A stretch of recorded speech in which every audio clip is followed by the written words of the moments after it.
This is Aram Jabari, PR manager at Atlas, and we'd like to give you a sneak peek at the combat system in Game of Thrones, our upcoming RPG based on the critically acclaimed HBO television series and internationally best-selling book series A Song of Ice and Fire by George R.R. Martin.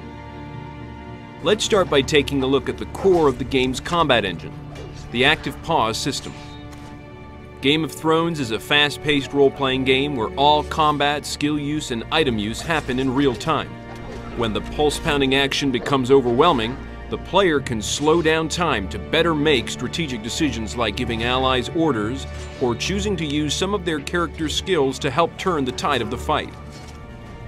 It's important to note that time can never be stopped outright, as it can in many other games. This serves to preserve the tension and urgency one would expect from fights in the Game of Thrones universe. As we mentioned, both of the main player characters, Mors Westford and Alistair Sarwyck, have unique individual classes with inherent distinct skills. Mors, a hardened warrior of the Night's Watch, can fight as a landed knight, a brutish hedge knight, or as a fierce Magnar. Alistair, a red priest, can fight as an archer, a sellsword, or as a water dancer. These different classes will determine the weapons and armor that Mors and Alistair can use.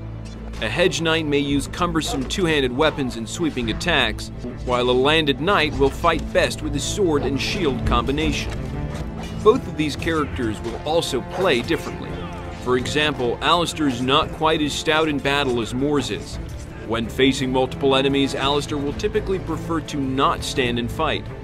To this point, Alistair will have many more options that involve engaging enemies at range, while Mors will usually need to take the fight right to the enemy. Perhaps you want to play as a water-dancing archer or an effective heavy-armored Magnar? The game's multi-class customization options make these character builds possible. You also have the ability to eschew the multi-class path in favor of becoming a specialist in one class and gaining the upper-tier skills for that particular class. This is just a fraction of the strategic aspects that you'll be able to explore in Game of Thrones.